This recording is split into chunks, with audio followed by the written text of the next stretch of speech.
Welcome to In the Deep. I'm your host, Catherine Ingram.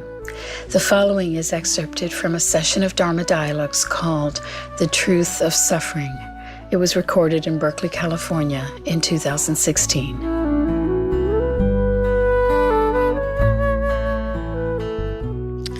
Usually when people come to gatherings, they come for some form of entertainment or to learn a program or to go to a sports event. Usually there's some specific offering.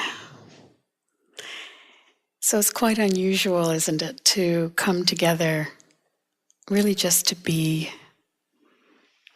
on a certain frequency of ease. Just to hang out and not do, and not have to learn anything. In fact, just to release everything. Not employ the mind. Of course, thoughts do arise on their own, but no employment of the mind is required. And so in an evening like this, there's I like to say a steeping that occurs when friends sit together and are reminded of this frequency. Makes it very easy to tune into it. That's the power of such a gathering.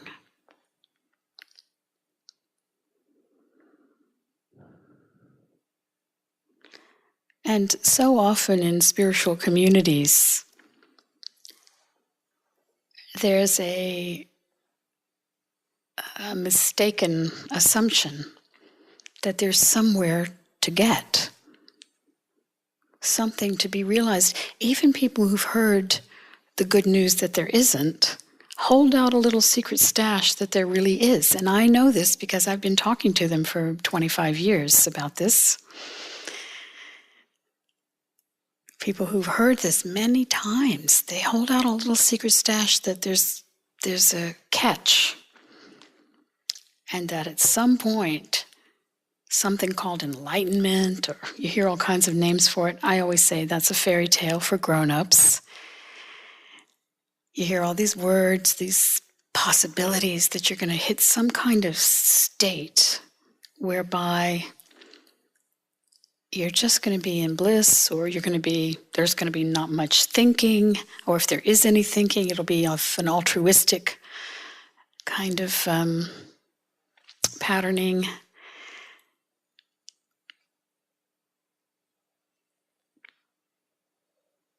Or that even the assumption that you're always going to be kind of flowing along, even that assumption, I would say, is extra.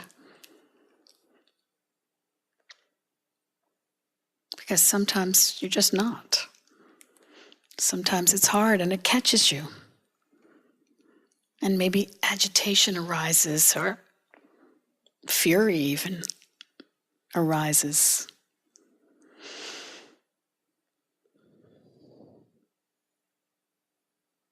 Or other things, petty things, jealousy and all kinds of things arise. There they are, they arise. Did you cause it? No. One of my dear friends, Wes Nisker, has a great line, "You are not your fault." He's got a new book out by that title. I recommend it. You are not your fault. And you're not deliberately thinking those thoughts. They arise on their own.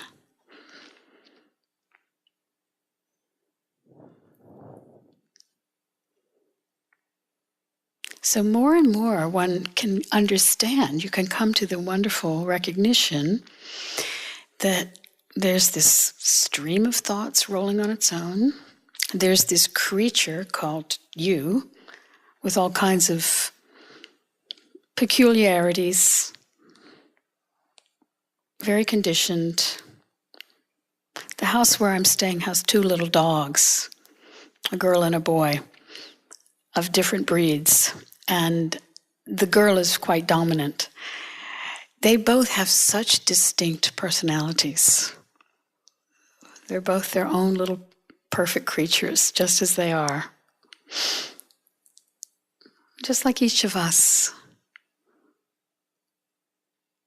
So there's a recognition in this steeping that there's really nothing to do, and there's no catch to it. There really is nothing whatsoever to do about your big improvement project, your big me project you've been working on.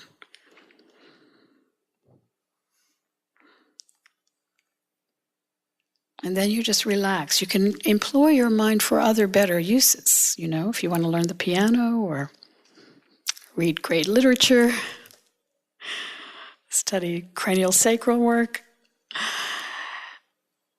right? But in the so-called spiritual domain, there's only resting and being. In the clear understanding, the clear knowing that you really are not your fault. That this patterning of mind, and however crazy it may be at times, rolls on its own. And the more that you're allowing space around that, the more that you're not fighting that, the more you're just saying, there, dear, the freer you feel.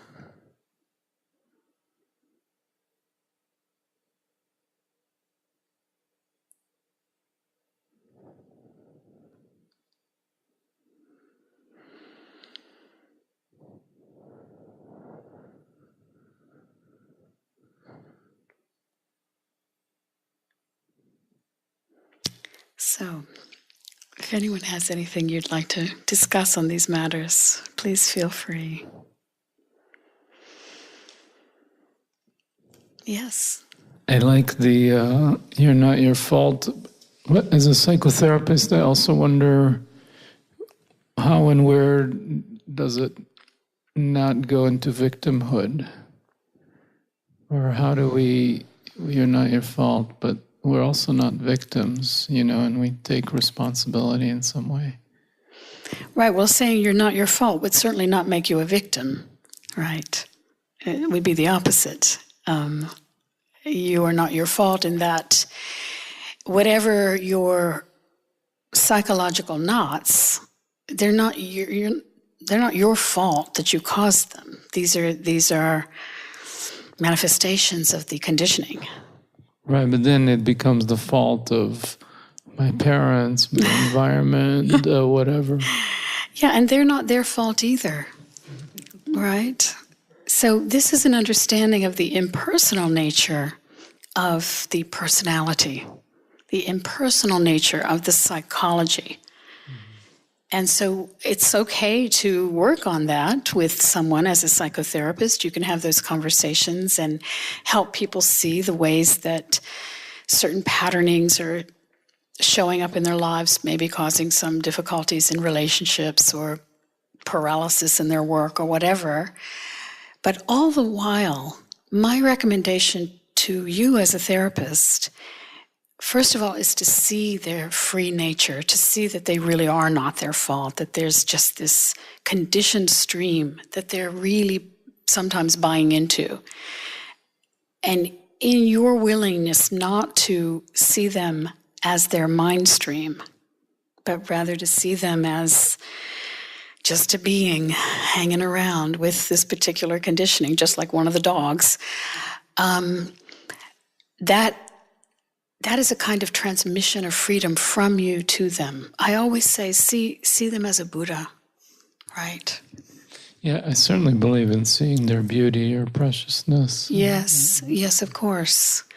And I further recommend seeing that the free nature, that nothing is sticking in their awareness, and that at any moment you might be experiencing with them free and clear awareness, where the story recedes way into the background, and what comes forward is this radiance of being. And the more you're sitting in that yourself, as the therapist, the stronger you're sitting in that yourself, the stronger the transmission. And that is what I recommend for therapists to be transmitting. That's really the ultimate therapy. Unfortunately, it's so powerful that often people finish with therapy very quickly, and it puts you out of a job.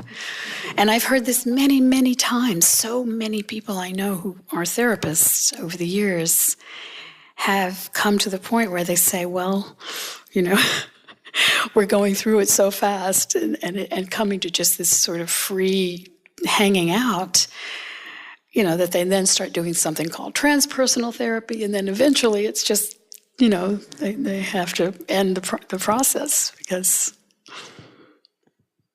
after a while, even you don't want to be hearing their story,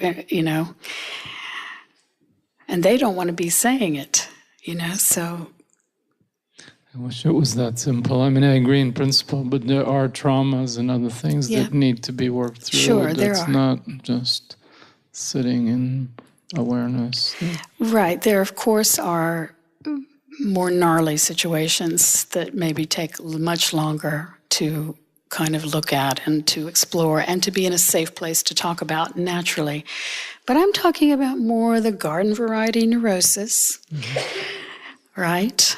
And a lot of times people who start to fall in love with the freshness of being will finish with therapy because they finish with the story. They finish with the going over and over the story. And the story becomes not that one denies it or minimizes it as having played its role, but that you see through the solidity of it. And then when you see through the solidity of it, you start to suspect that the story you're living has that same dreamlike quality, right? So even then, even the current stories aren't as huge in your mind. So I like to say what happens is it's like a shape-shifting. Your awareness, in a way, shape-shifts. It goes from, being very invested in the personal story and all the problems of me, right? And all the dreams and desires of me and all the hopes and all the history and what might happen and the world and, that all, the roar of that, the volume starts to get turned way down. And it's almost like there's this, as I say, shape-shifting. It used to be this throbbing story of me in the center of the universe. Suddenly, it's receding. It's a softer story. It's going, into the background. And in the foreground is this radiance of being, where you're actually, tasting your tea and looking into the eyes of your friend and noticing the quality of moisture in the air when you're outside, or the particular cool of the room in which you happen to be sitting, and the colors before you, and on and on. You come into the brightness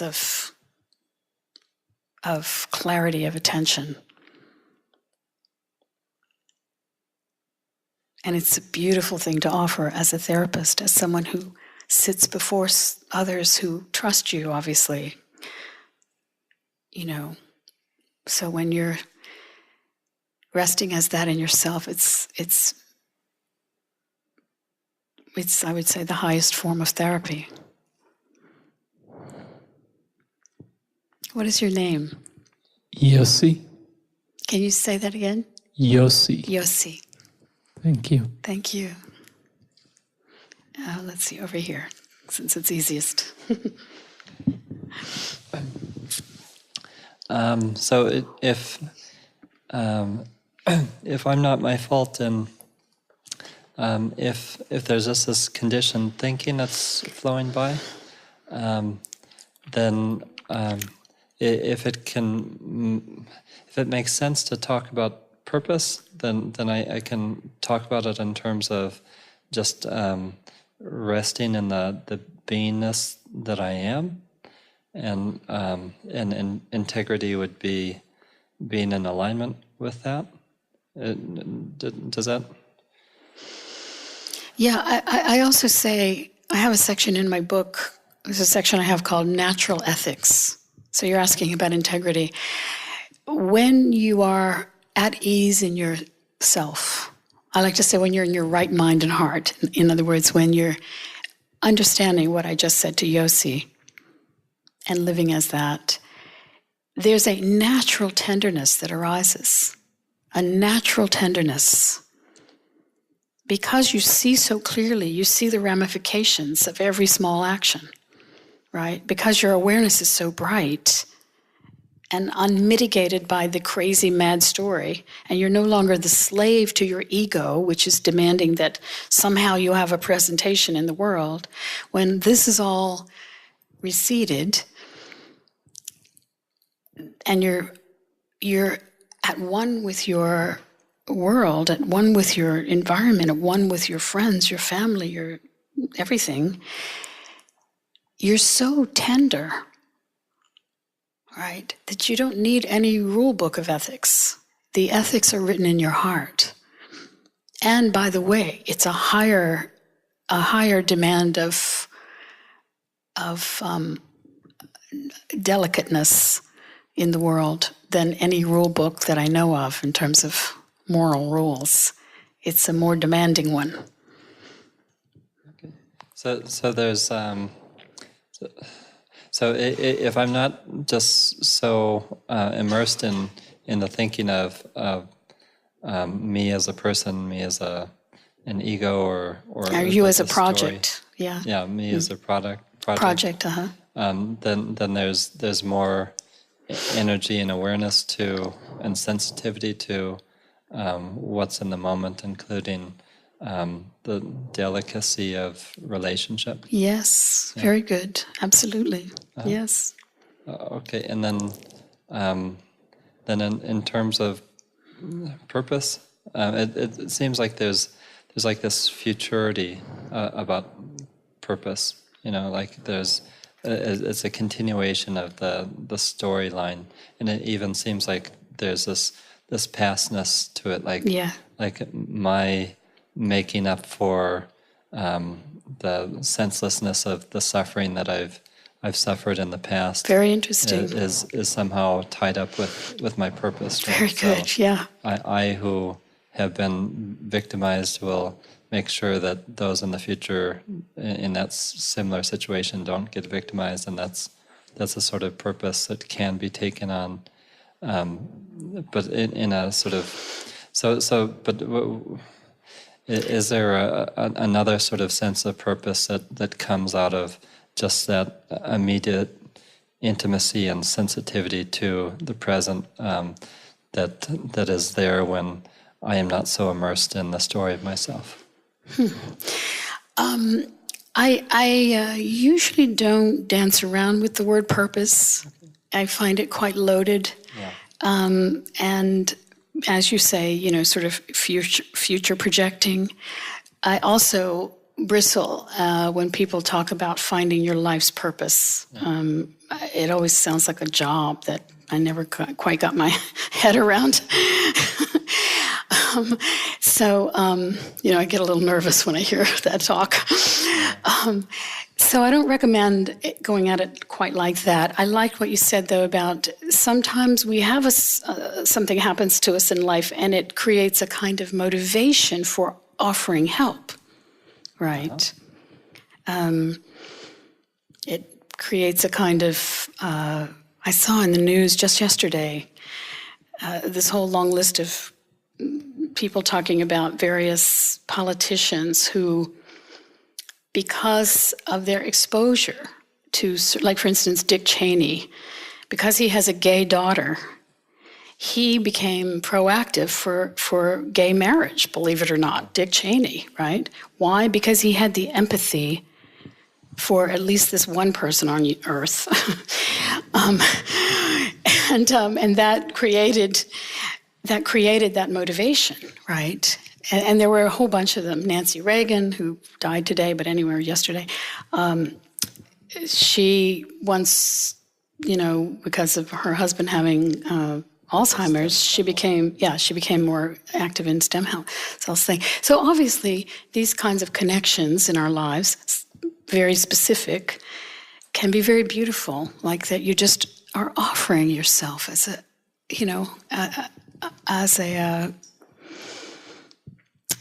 I wanted to say a warrior for the good.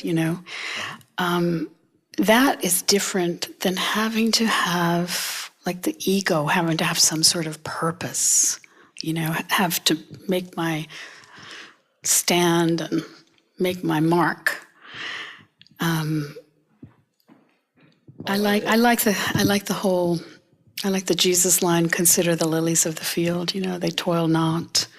And like you just think about just the beauty, right? Just the beauty of the lilies of the field, and I recommend going more in that direction. Just let your beauty shine.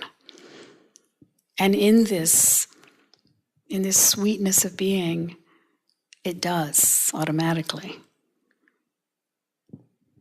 And it seems like it boils down to sensitivity again. Yes, it certainly, I'm not sure it boils down, but sensitivity is definitely a part of that. And naturally, that when you're awake, in terms of paying attention, when you're at ease in your awareness, when there's that brightness, your senses are awake. And not just your physical senses, but also your senses with regard to the people that you're interacting with. You asked about ethics. I sometimes use the example, let's say you're in conversation with a friend or a group of friends, and you say something teasingly in front of the other friends about one friend. Let's say it's even not that bad, it's just innocuous, but you kind of tease the friend, and you see a flicker of embarrassment. You just see a flicker of embarrassment on their face. No big deal in most cases, but in your case, because you see it and because you're sensitive, you feel it like a little stab in your own heart. There's a little regret, a little moment of, I wish I hadn't said that, right? Because of the sensitivity, because of the extreme, acute attention.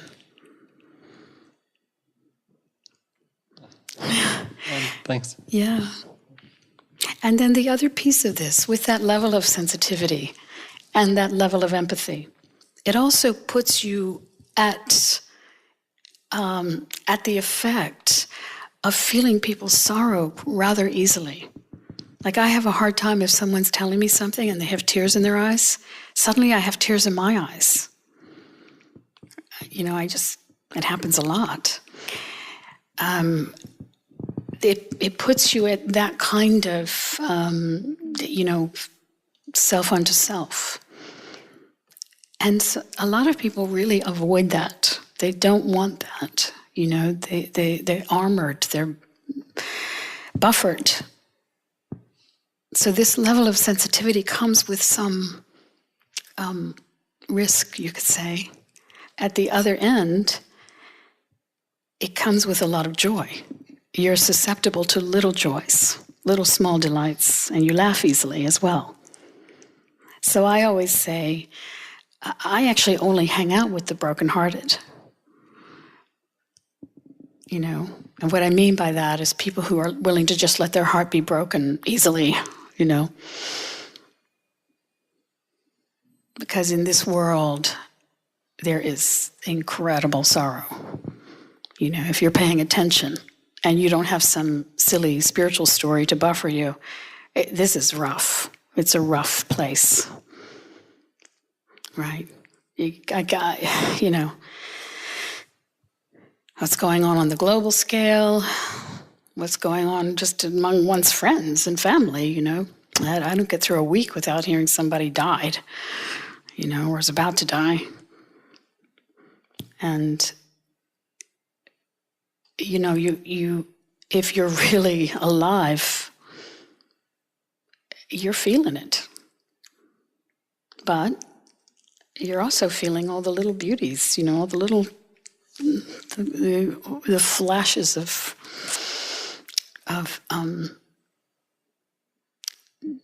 just this extraordinary expression of life.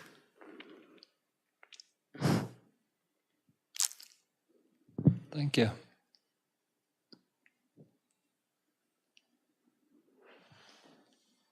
It seems like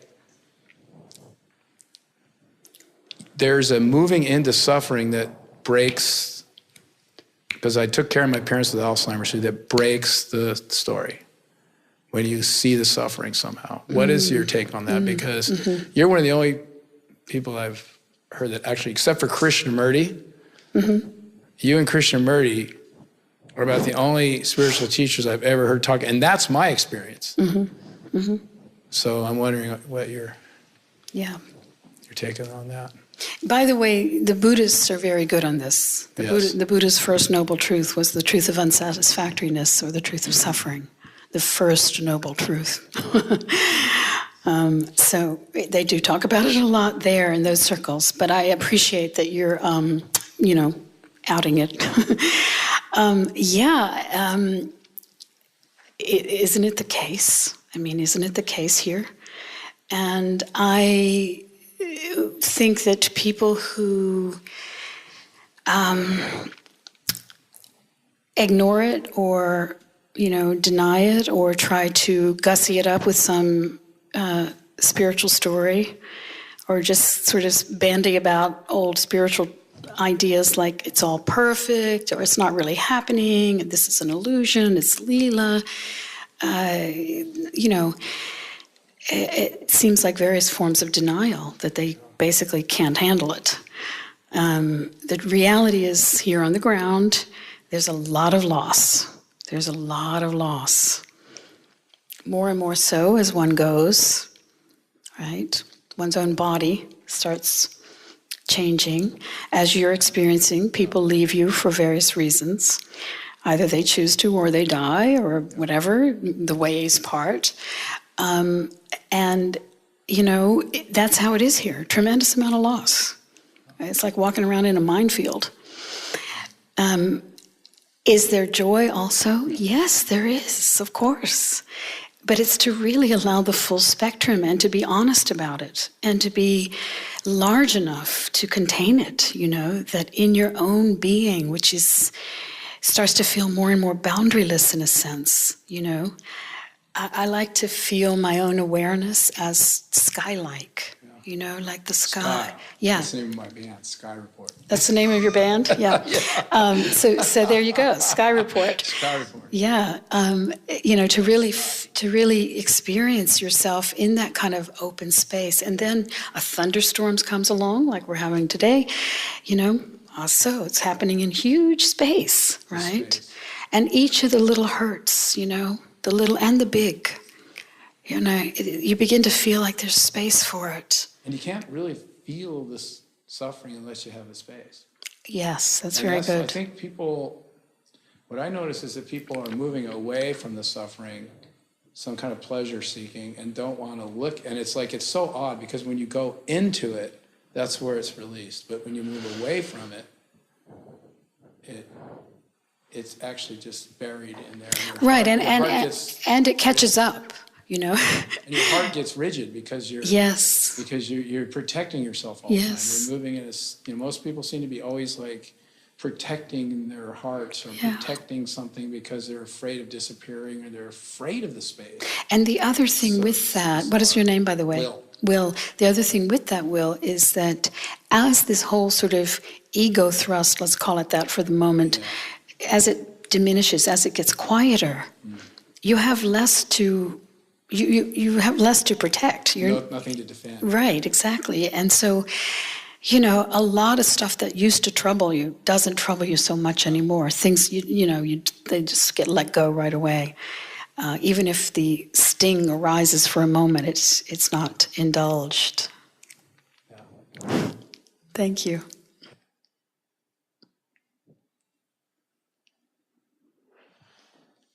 I just like everything you're saying. So Would you mind repeating a lot of what you said I could hear it again? I think we have it, don't we? We're recording, yes. Okay, well, whatever you want to say, You're all listening. ears. Sort of, yeah. I like as much as possible. I like sometimes, to reflect on the fact that often we have conversation as an excuse to really just tell each other we like each other somehow, I mean, you know what I mean? And it's like that Louis Armstrong song, you see friends shaking hands, saying, how do you do? They're really saying, I love you, It's so sweet to think about how we humans, we use words and we have concepts that we share and all of that, but really underneath, it's like we just want to, just be together for a moment and have that, that delicious sense of oneness, right? Do you recommend having a meditation practice? Because I've asked this to a couple teachers here, and they both said sort of like, don't even bother. And I just feel like my mind is so out there and it's constantly going, and my nervous system just feels pretty shot. Yeah. Which is not your fault, by the way. Yes, if sitting at a certain time of day or occasionally or whenever the mood strikes you is helpful, by all means, by all means, follow your own rhythm, your own truth, your own inner guide. It doesn't have to look like anybody else's, right? I recommend what I call a living meditation, and that can happen either in a chair or on a cushion or in the bathtub or taking the dog for a walk or going to the movies, even watching television, right? I recommend a living meditation. Now, that said, sometimes it's just really nice to just stop and sit. I like to liken that to, I just said this last week in Los Angeles. Let's say you're hiking up to the top of Mount Tam, and it's a hot day, hot summer day, you're hiking up, and you've got some friends waiting up there at the Mountain Home Inn. Is that place still there? Does anyone know? Yeah, you've got friends waiting there. You've got a backpack on it. You're kind of sweaty. You're tired, and it's really, it's tedious after a point, right? And you get there, and your friends have some lemonade waiting for you. You take off your pack. You sit down, and you're just there. You're just, right? Just there. It's like nothing else needed, happy. Like that. So sometimes it's very refreshing to just have that, just to sort of sit and be. What I don't necessarily recommend about a so-called meditation practice is a lot of mental employment. Got that? A lot of mental stuff, watching this and watching that, and sort of having this mental homework of watching little objects and thinking that if you miss a few, that it signifies something. It doesn't. So I don't recommend that kind of mental activity. I recommend sitting with a kind of free flow. You spoke about Krishnamurti, a choiceless awareness, right? Choiceless awareness. That the mind is just at ease. And whatever arises and passes. And you're just not troubled by any of it, and you're not having to direct the mind around and drag it around and make it watch the breath, make it watch the thoughts, make it watch the itching. You just, right? Like that. So feel free. Good. Yeah, feel free, to make that just as your way of being, whatever you're up to, washing the dishes and all of it. Just hanging around. we humans are thinking animals, right? And then we've taken our spiritual trainings and we've applied a lot of mental activity to the spiritual training, right? We're mindful. And it's, I say sometimes, like being a head on a stick. You know, it's like the body is, you hardly notice it. You're just all in the head. Even in many of these spiritual trainings, it's a lot of head work. So this is something very different. It's really this full embodiment, alive in your body as an animal. Right? An alive animal. Not that different from the rest. We like to think so, but we're not. Right? So talk to us a little bit about this difference. If everything is okay and we are in a space of acceptance, right? Then would there be any change, or would there be any progress, or would there be, and where would that come from? Or the difference between complacency. Yes. And so just I think you understand. Where it comes from, what happens is the motivation shifts. It shifts as one is more relaxed and attuned to this particular frequency of ease. Your motivation subtly starts to shift. So it goes from needing to prove something, needing to kind of, like I said earlier, make your mark. Basically the ego motivations, right, which we can see what that's doing in the world. Take a look around, read the newspaper or the news. It shifts to basically just wanting to give yourself away, to give away. It's like love just spilling over out of you, right?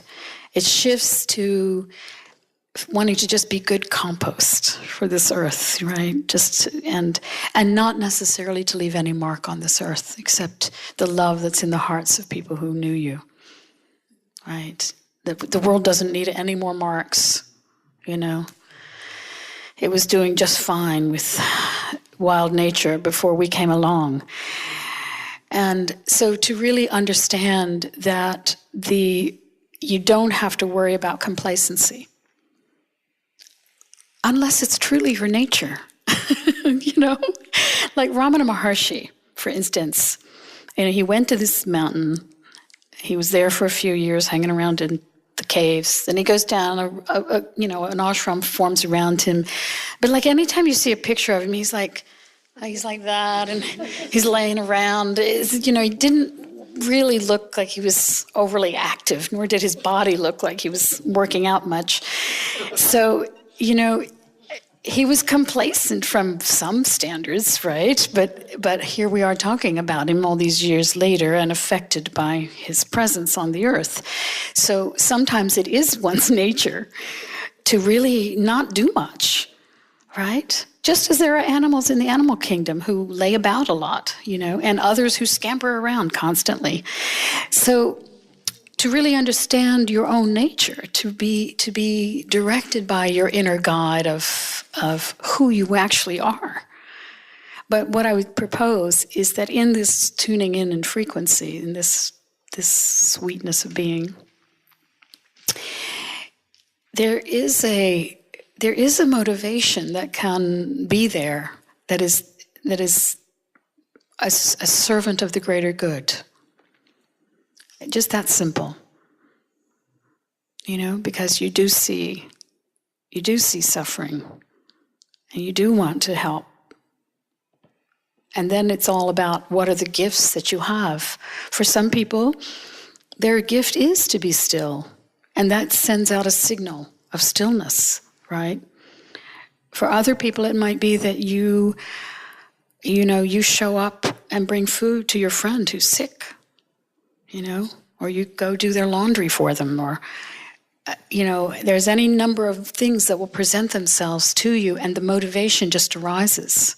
For other people, it might be that they have a certain gift that needs to be expressed through writing or through a particular kind of social activism or environmental activism. Again, moving from I always say, the pull rather than the push, right? You're moving from the feeling of just expressing it in this organic way.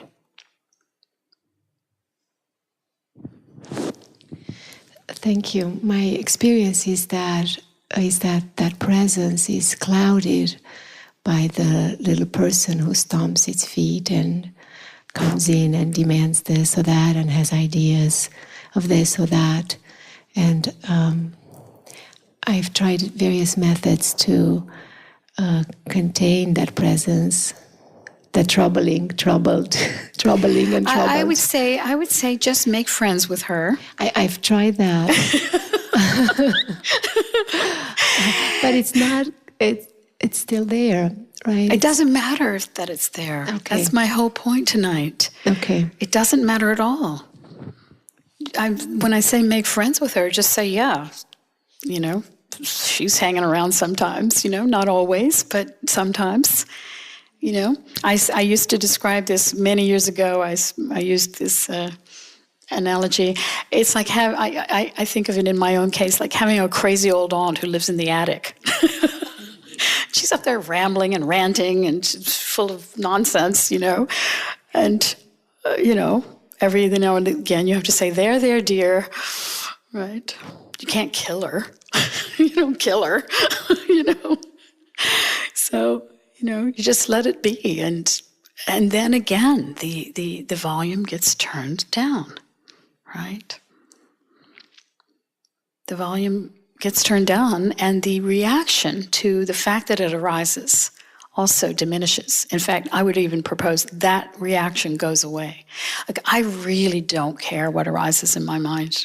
I don't care how crazy, depraved, ridiculous, sickening, nothing. Horrible things. Here's another example. Many of you have heard it, but it's useful. So I was teaching in Dublin, and I've been teaching there for many years, over the years. And I was staying out of the city, and I was taking a train into the city each night to go to Dharma Dialogues, to actually have sessions like this. I'm standing on the train platform, and in Dublin, they have a train called the DART. It's very well named. It's the Dublin Area Rapid Transit. But it's very, very fast, and it comes into the station like this, zoop, like really fast, and then stops like on a dime. It's crazy, So I was standing there, and all these people are on the platform, and thinking, it'd be so easy to just jump in front of the train. I wonder why more people don't do it. If you want to kill yourself, what a perfect way. And kind of Anna Karenina-like. And then I had the thought, and it would be so easy to push one over. Like, I could just shove this person. Now, I didn't do it, of course, but did I care that this thought arose? Not at all. I didn't care at all that it arose. I didn't. I talked about it once I got to Dharma Dialogues. I thought it was hilarious. And making the point, I am not my fault. These thoughts, if I could pick the stream of thoughts, I wouldn't have picked the one I have.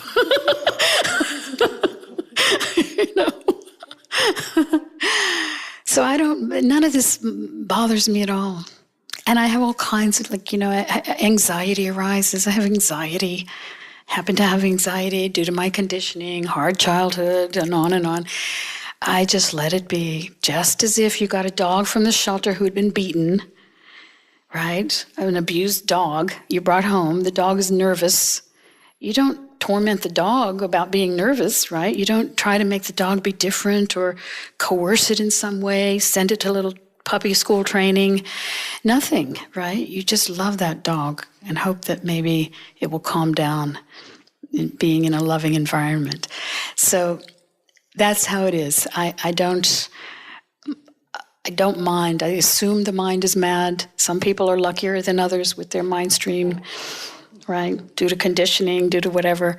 I don't mind at this point, my mind. We're friends. You're welcome.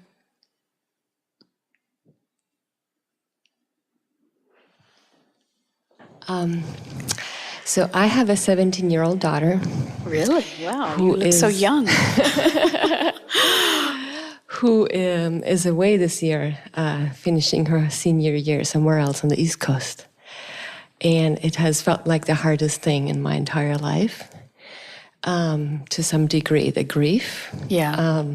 And I've experienced a lot of grief before, so it may be cumulative too, but it's been really a roller coaster ride and unpredictable, like when it arises and when it calms down.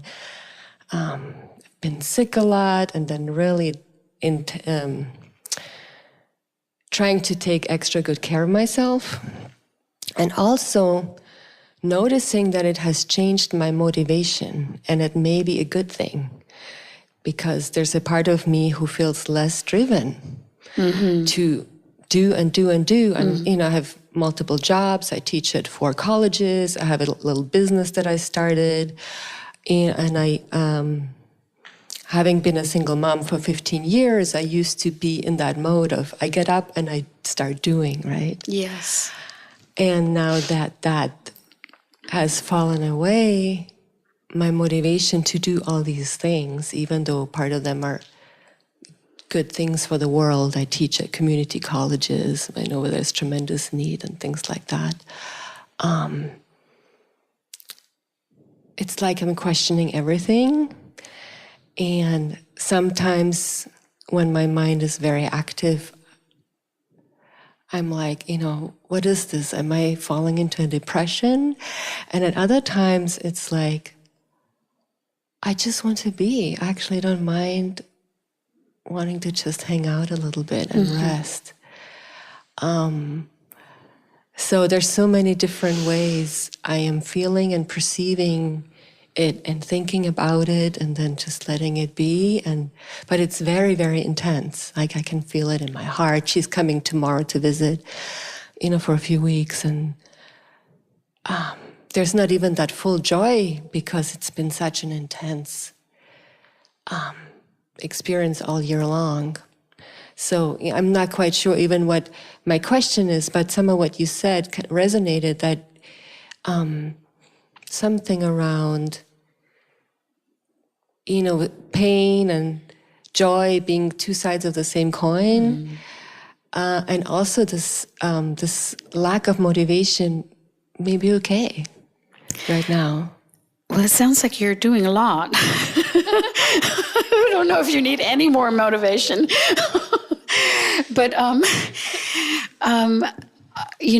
yes, it sounds like, you could use a little space, 17 years of being a single mom and keeping it all together and, getting the food and going out and getting the jobs and, all the thousands of other things, so I can imagine you could honor the place that feels the loss.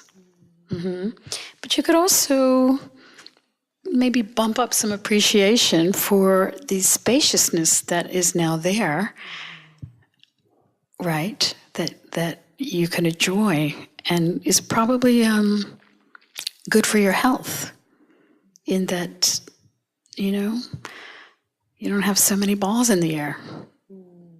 And let yourself have some rest and some peace and some quiet time for yourself. Why not? Do some caretaking that you used to do for her, for you. Because one of the things that often the caretakers forget to do is take care of the caretaker. Right? They're usually the last on the list. And that is something that is not that efficient, really. So I would just encourage you to not fill up the space.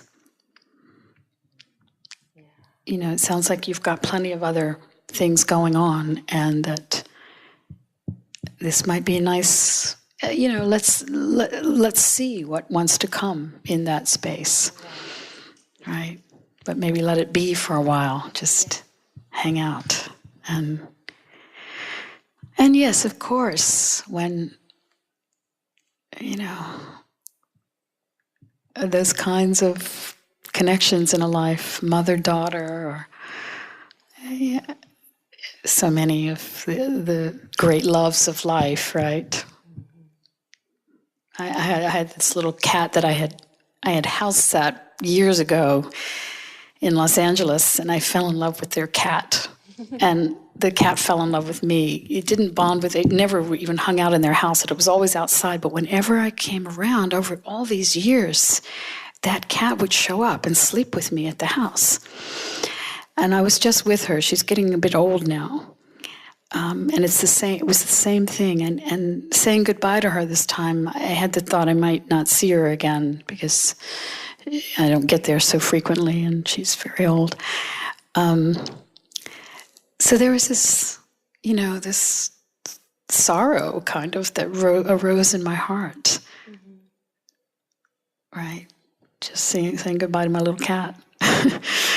And like that, this is how it is here. A lot of comings and goings. And it's beautiful also, that your daughter, has now flown the coop. And if you've done your job well, she's on her own and making her way in the world and having her life, And just as for you, when you were that age, you kind of don't think about your parents as much as they're thinking about you, Like you're in the full, you're a gallon full at that time, and so there's all that too, you can delight in the liberation that she's feeling, Right. Yeah. And then there's also the resistance of like, I don't actually want to be done with that part of my life. Like there's the resistance of not wanting to. But to whatever degree that resistance is strong, it just hurts. Yeah. And there it is.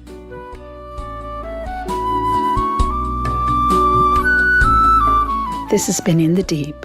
If you'd like to know more about my work, book a private session by phone or Skype, or make a tax-deductible donation in support of these podcasts, which would really help, as it takes quite a lot of time and expense to produce them every week, please visit catherineingram.com. Till next time.